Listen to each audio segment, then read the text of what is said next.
Good morning प्यारे बच्चों, आपकी एक और नई वर्कशीट आई है दी हुई की तरफ से, जो कि वर्कशीट नंबर 15 है और ये क्लास 8 की वर्कशीट है। आज की वर्कशीट मैथ्स की वर्कशीट है और बच्चों आज डेट है 17 नवंबर। आप इसे अच्छे से लेबल कर लेंगे तो चलिए अपनी वर्कशीट शुरू करते हैं।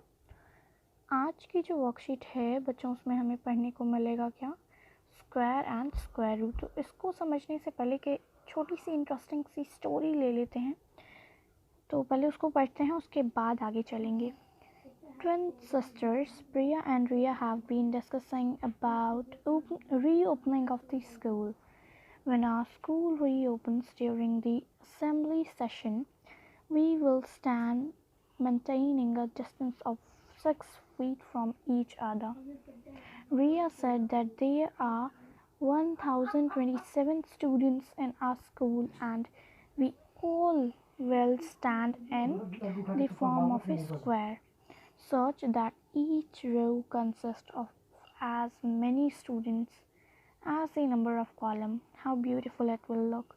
तो ट्विन सिस्टर्स हैं, मतलब जुड़वा बहनें हैं, ट्विन सिस्टर्स हैं रिया एंड प्रिया। तो वो जो है वो डिस्कस कर रहे हैं रीओपन होने का।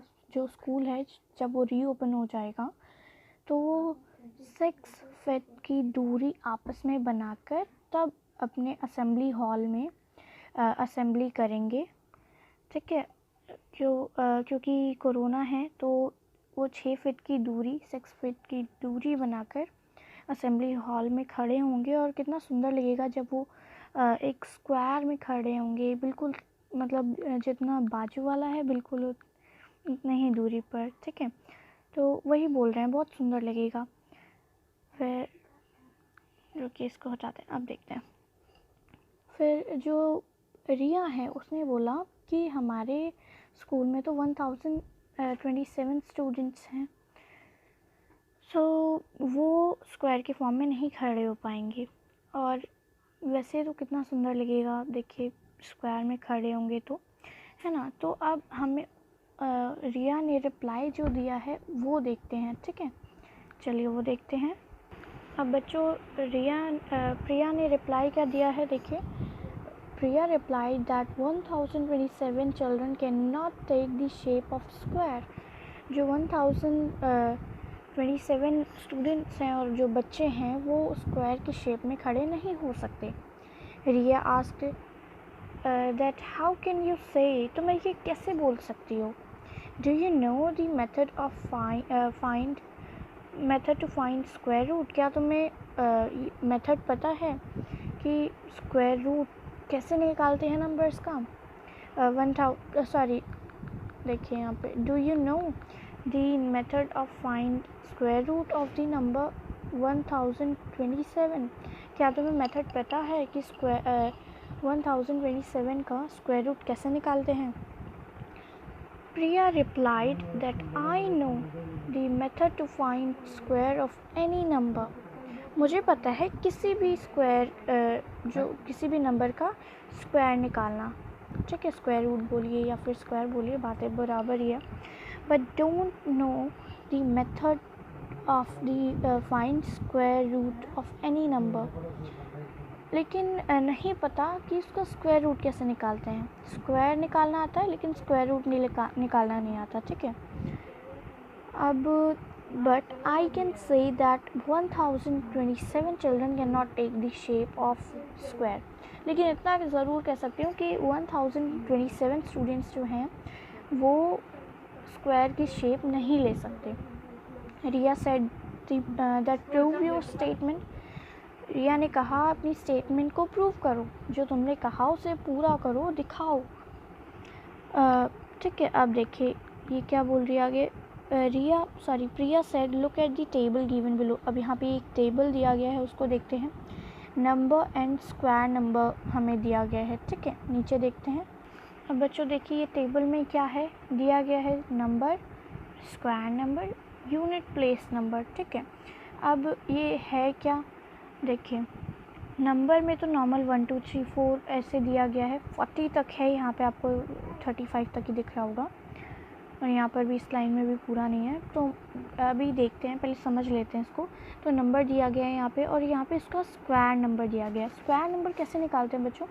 जब आप किसी नंबर को उसी नंबर से, मतलब जिसका वो नंबर, जो भी नंबर है वो जैसे 1 है तो 1 का 1 से ही मल्टीप्लाई करोगे जब आप, तो जो नंबर आएगा 1 आया, तो 1 जो है वो 1 का क्या है? स्क्वायर नंबर है। ठीक है। अब वैसे ही 2 के साथ, 2 को अगर आप 2 से मल्टीप्लाई करोगे तो क्या आ जाएगा? 4 आ जाएगा। तो 2 का स्क्वायर नंबर 4 होता है। ठीक है। वैसे ही 3 का 9 होता है, 4 का 16 होता है। जब आपको उसका उसी से मल्टीप्लाई करोगे तो ये सारे नंबर आपको मिल जाएंगे।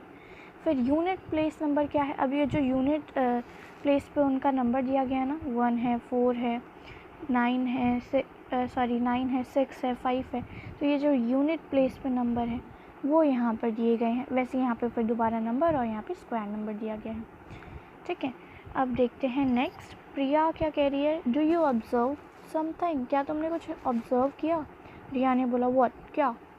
प्रिया बोल रही है there are some desserts which come again and again at the unit place.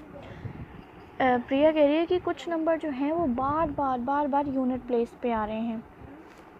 ठीक है। ये यूनिट प्लेस जो दिया गया है ना, ये नंबर वही यूनिट प्लेस पे आ रहे हैं। अब on squaring a number and form a specific pattern, and there are some digits also which cannot come at unit place on squaring a number। कुछ नंबर बार बार रिपीट हो रहे हैं और एक पैटर्न बना रहे हैं, और कुछ जो है बिल्कुल आ ही नहीं रहे हैं। अब वो अच्छे से समझाती हैं यहाँ पे। 1 4 6 9 5 6 9 4 1 0। These sequence of digits repeatedly will come again and again। ये सीक्वेंस जो है वो बार बार आता जा रहा है। ठीक है। अगेन एंड अगेन आता जा रहा है। And pattern never change for ever. और ये जो पैटर्न है वो चेंज हो ही नहीं रहा। There are only 6 digits। 6 digits हैं। कौन कौन सी? वो 0 1 4 6 और 9। ठीक है। 5 भी है, sorry. In this pattern and remaining 4 digits. इस पैटर्न में कौन से हैं? 6 डिजिट। ये 6 डिजिट है, और जो बाकी बचे हुए हैं ये 2 3 7 8 can not come at unit place. और ये जो है ये 2 3 7 8 जो हैं ये यूनिट प्लेस पे आ ही नहीं रहे हैं। तो 0 1 देखिए 0 1 4 5 6 और 9 जो है वो बार बार आ रहे हैं, लेकिन 2 3 7 8 एक बार भी नहीं आ रहा। अब इसको हमें सॉल्व करना है। चलिए अब इसको सॉल्व करते हैं। बच्चों मैंने ना जूम कर दिया इसको कि आपको अच्छे से समझा सकूं। Let's do. फर्स्ट क्वेश्चन क्या है आपका? Find unit place digit of the following numbers on squaring. अब ये जो सारे नंबर्स हैं ना, इनका हमें यूनिट प्लेस बताना है और यूनिट प्लेस डिजिट बताना है। ठीक है। यूनिट प्लेस नहीं बताना, यूनिट प्लेस डिजिट बताना है। मतलब कि यूनिट प्लेस कौन सा हो गया? Last number. ठीक है। तो वो बताना है। अब जब हमें पता है कि वो लास्ट नंबर है तो क्यों ना हम ऐसे लिख दें 5। फर्स्ट देखिए 5 6 7 7 8 इज इक्वल टू, अब हमें पता है 8 है तो लिख देंगे क्या? Unit digit place number is क्या है? 8 है तो इज इक्वल टू 8। ठीक है। आप ऐसे कर लीजिएगा। फिर ऐसे ही आपको सब में करना है। इसमें 8 है, इसमें 6, इसमें भी 6, इसमें 9, इसमें 8। ठीक है। अब हमें पता चल गया। अच्छा अब नेक्स्ट देखते हैं। Find from the following numbers which is not a perfect square. अब हमें बताना है इनमें से कौन सा परफेक्ट स्क्वायर नहीं है। बच्चों तब भी मैंने आपको फर्स्ट क्वेश्चन का आंसर दिखा दिया, कहीं आपको कन्फ्यूजन ना हो। ठीक है। तो ये आप ऐसे लिख लेंगे सभी का। चलिए अब नेक्स्ट क्वेश्चन देखते हैं। बच्चों देखिए आपके नेक्स्ट क्वेश्चन में हमें बताना है कि इनमें से कौन से नंबर जो हैं वो परफेक्ट स्क्वायर नहीं हैं।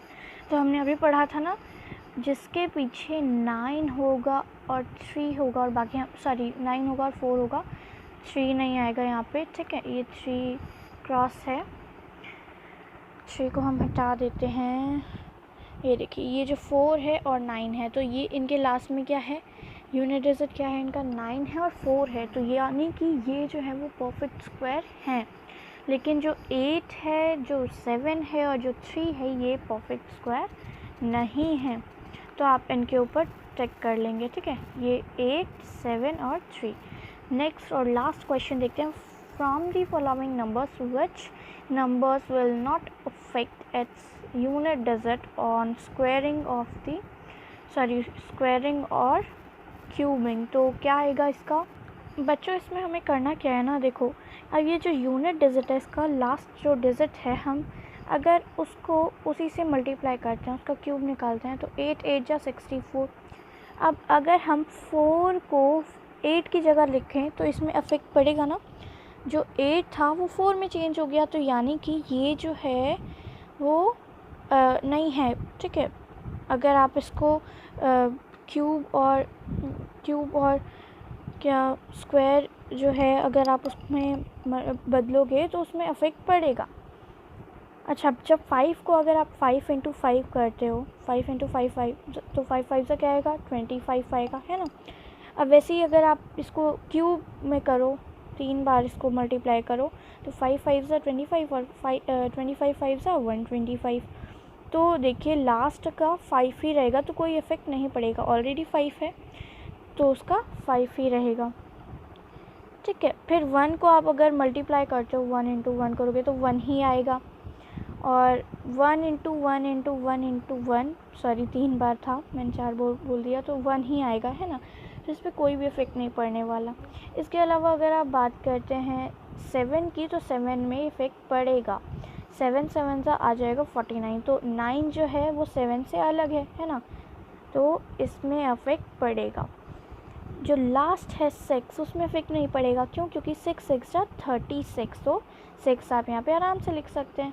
इसी के साथ हमारी पूरी वर्कशीट कंप्लीट होती है, और आप इसे लिखेंगे कैसे ये भी देख लेते हैं। आपको बताना है इसमें किन किन पर इफेक्ट नहीं पड़ेगा, तो ये 2 हो गए और ये लास्ट का, बाकी इन दोनों में इफेक्ट पड़ेगा, तो इसलिए ये गलत है, ये सही है, आप इनको लिख लीजिएगा।